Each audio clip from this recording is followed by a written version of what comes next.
So this time we'll be looking at the Toy Biz Series 11 Marvel Legends Scarlet Witch.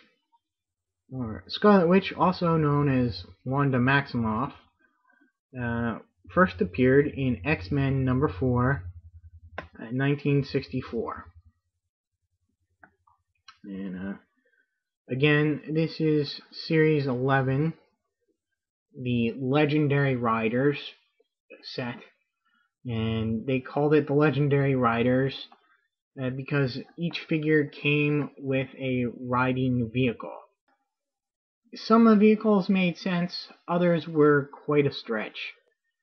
You can kind of see here in the back, let's move her a little bit out of the way, the other figures that came in the wave.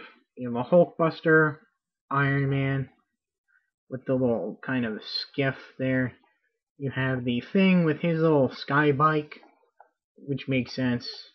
The Taskmaster with a repainted Atomic Steed from, you might remember from the Hawkeye. Vengeance with his motorbike, or demon bike. You have Logan, the Days of Future Past Logan, and the regular Logan. That was a variant.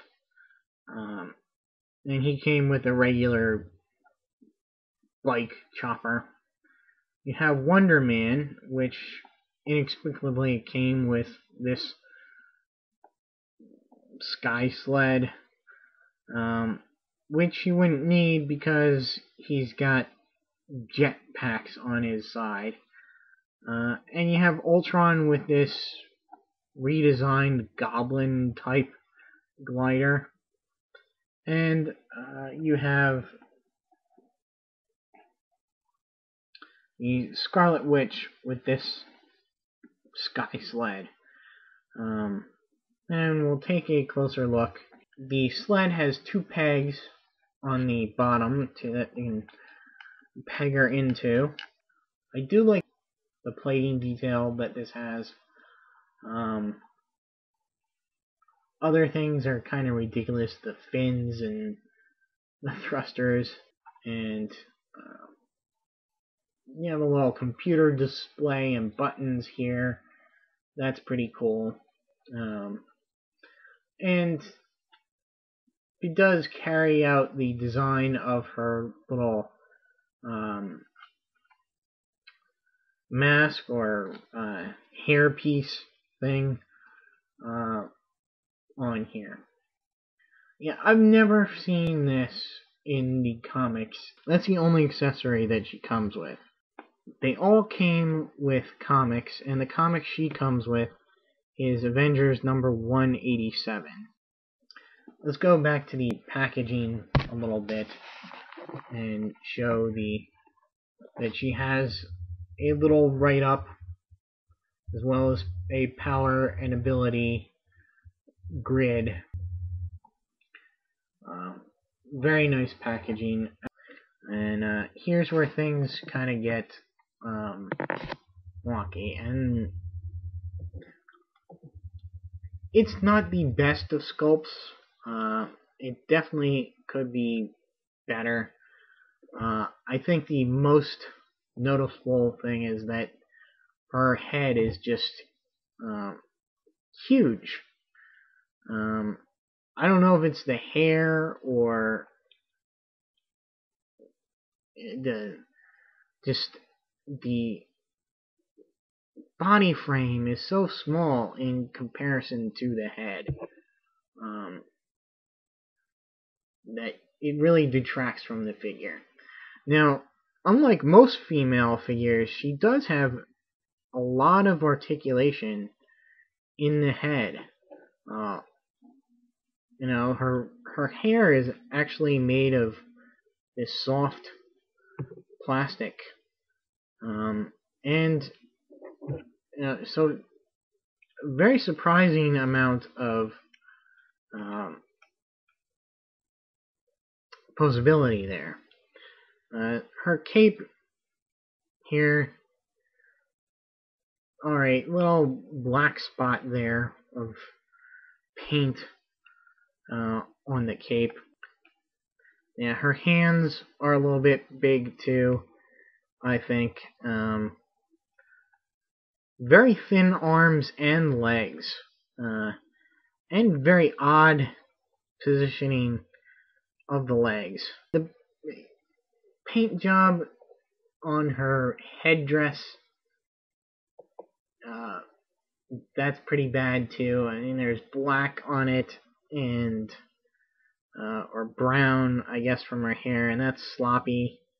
You can see here I think that's more from usage, but you can see that the brown paint is chipping away, and you can see the red plastic underneath. Her face sculpt is not bad, but she's got these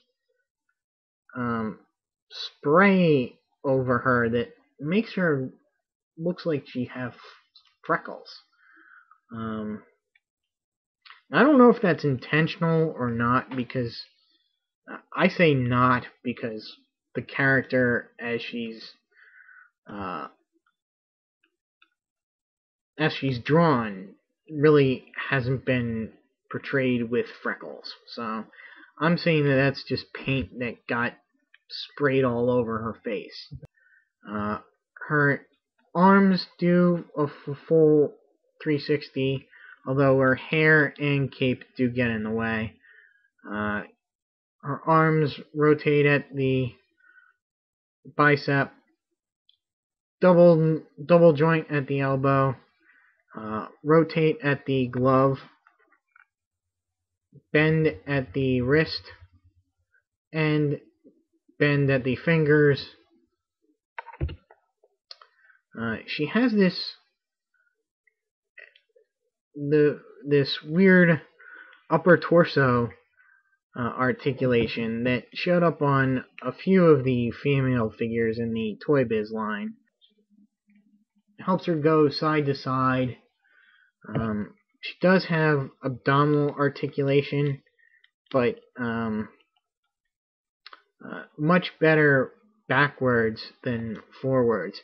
You can kind of see there that it's stressed on the sides, so I try not to use that joint too much. It does have waist articulation that can go all the way around, and also go forward and back a little bit there. Her legs go forward like this and in and out. Well, they don't really go forward, they just kind of rotate there. Double joint on the knees, rotates at the boot, and up and down at the ankle, as well as side to side pivot, which again helps her a lot in standing. She has very weak legs, but her ankle joints are very stiff, so for being as small as they are, they do a lot. So yeah, she is prone to tipping over. You just gotta play with her until you get her in the right position, and unfortunately, there are not too many